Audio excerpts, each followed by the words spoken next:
Hi, my name is Shuchen Cong. I'm a second-year PhD student studying engineering and public policy at Carnegie Mellon University. Today, I'll be presenting on the energy equity gap, unveiling hidden energy poverty. This paper has recently been submitted, and the preprint is available at the link on the screen. In this presentation, we'll be introducing a new energy poverty metric, but before we get into it, let's look at how energy poverty is currently being defined and measured in the developed world. In the US, the level of energy poverty experienced by a household is usually measured by the household's energy burden, aka the percent of income the household spends on energy bills. The map here shows the energy burden experienced by low and moderate income households across the US, with the darkest being over 19% of their household income, which is 9% more than the widely adapted 10% energy poverty threshold. A decreasing energy burden is also a way that current energy assistance programs in the US measure their program effectiveness. In addition to using the energy burden alone indicated in this first quadrant, we also see a lot of discussion in literature about using subjective energy poverty indicators, as well as a combination of energy burden and subjective indicators. But these metrics miss out on people who lower their energy consumption to an unsafe level to either save money or make way for other necessities like food and medicine.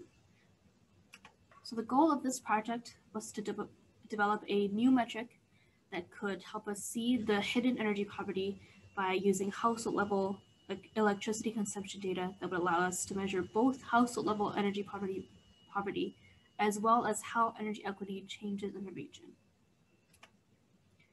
Our electricity consumption data comes from a city in Arizona, which, as we know, experienced long and extremely hot summers and mild winters. Before defining the energy equity gap, which is our new metric, we first need to define the inflection temperature, which in this study means the temperature at which a household turns on their AC. Mathematically, the inflection temperature is the lowest point on our model temperature response function, where we model the daily electricity consumption of a household on the y-axis against the corresponding outdoor daily mean temperature, temperature squared, electricity price, holiday, weekday, and monthly effects. Our hypothesis is that lower income households will have higher inflection temperatures because they'll be more likely to be willing to endure hotter indoor temperatures to save money on energy. So by now, we've calculated the annual household level inflection temperatures for the roughly 6,000 households in our study. And we then group the households by income and then get the median inflection temperatures of each income group. The energy equity gap is then defined as the difference between median inflection temperatures of the lowest and highest income groups. As an example, this box plot here shows the distribution of inflection temperatures across income groups for 1 year. And the energy equity gap for this year was 5.9 degrees Fahrenheit. We chose to use median instead of mean because we want to minimize the effect of outliers.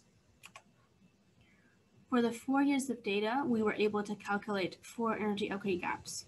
We can see the gap shrunk, then widened significantly, with statistically significant differences in inflection temperatures between income groups for all years.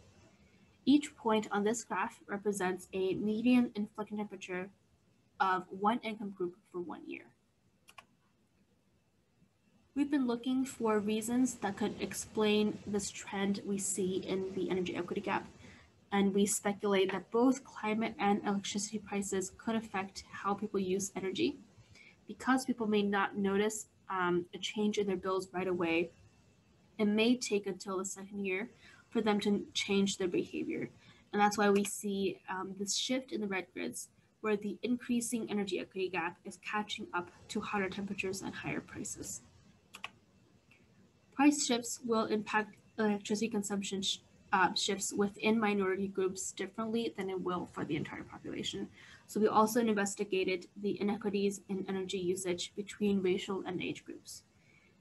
Here, figure A's figures A and B show the median inflection temperature for each racial group on the left, and then on the right, the energy equity gap within each racial group. By comparing A and B, we see that the overall inflection temperature is low in the Black and Asian populations, but there is a wide energy equity gap for both, which means that there is high income disparity within those groups. In the Black population, we see the increasing disparity followed by the 2.4% price increase from year 1 to 2, if you recall from the last table. And that resulted in a 40% increase in the energy equity gap from year to 3, which is earlier than the large price shock that affected the whole population. This indicates that the Black population is disproportionately affected by price shifts compared to the other ethnicities. The white population most closely resembles the overall population trend because the majority of our sample is white, that is over 70%. But in general, we find that even when a minority group's median inflection temperature is low, which is a good thing, there can be a high disparity between low and income group populations, which is a bad thing. And this is evident in the Black and Asian populations, where in the Black population, there is a decrease in overall median inflection temperatures, but a consistently high energy equity gap. And in the Asian population, there is a relatively uniform median inflection temperature, but a increasing energy equity gap. Similarly, in here, figures C and D, we investigate energy poverty and inequity across age groups. There are statistically significant differences between median inflection temperatures across age groups, which means that these variations are unlikely to have occurred by chance. For the 18 to 24 age group, both the median inflection temperature and the energy equity gap increased sharply between 2018 and 2019, while the older populations, their energy equity gap had little change in comparison. So from an intervention standpoint, this means that within the elderly population, almost all residents should be targeted to have their inflection temperature reduced, while for the youngest age groups, the most effective poverty alleviation methods would be to target the lower income within those younger groups. For all the groups except for the 75 plus group, the later increase in the energy equity gap is from low income households getting worse off and high income households performing better. And this is most evident in the two youngest groups. The difference in inflection temperatures between age groups may be attributed to each age group's preference for temperatures, where elders may prefer warmer indoor temperatures and the cooling air from their AC systems may inflame diseases like arthritis. But we should be very careful when we're trying to differentiate between preference for a warmer temperature versus a dangerously hot temperature that could put elders at heat risk. To show how the energy equity gap complements the energy burden metric, we also calculated the number of households that would be considered energy poor using a 10% metric. For all of the 4 years, around 2.5% of households spend over 10% of their income on energy for all of the 4 years. Most households spend between 1 and 10%. So we want to incorporate the energy equity gap into a usable policy. We introduce a tiered system to identify households with highest risk of heat-related illnesses.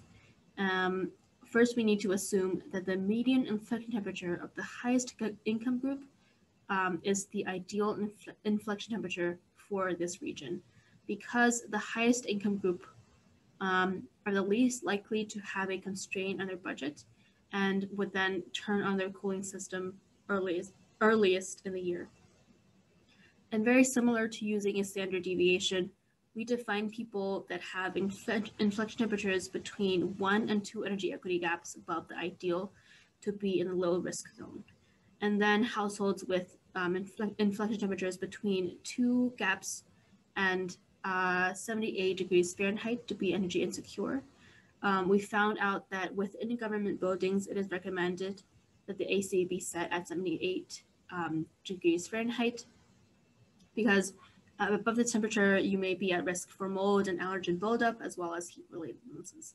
And then finally, households with inflection temperatures above 78 degrees Fahrenheit are defined as energy poor. So now here comes the fun part. When we looked at households that were considered energy poor under both metrics, there were only 3 that overlapped out of 6,000 households. The energy burden metric captured 3 households identified as energy poor under the energy equity gap. So how many were left out? In these 4 years, the energy equity gap captured roughly 100 to 600 additional households that could also be experiencing energy poverty. Of these households, around 50 would not qualify for either of the main federal energy assistance programs. So now we have a distinct policy window where we can address this form of energy poverty, where people forego energy use to save money instead of the other way around. The most vulnerable are those with the highest inflection temperatures and the lowest incomes, where they could use both financial and weatherization aid. And then we target people with either low income or high inflection temperatures, where they could benefit from either financial or weatherization aid. To summarize, when considering households for energy subsidies, using the 10% energy burden metric, some energy poor households will undoubtedly be left out because they limit their energy usage to save money and they put themselves below the 10% poverty threshold. The energy equity gap captures the relative energy equity among a population while using the same information required to calculate energy burden, so no further data collection is required. Finally, the energy equity gap is complementary to the traditional energy burden metric because both forms of energy poverty are very real. In the future, we want to investigate how the pandemic has affected people's energy consumption behavior, as well as apply the energy equity gap to other regions and consider the heating sector. Thank you so much for watching. Please access our preprint at the link indicated. We look forward to hearing your feedback and questions. Thank you so much.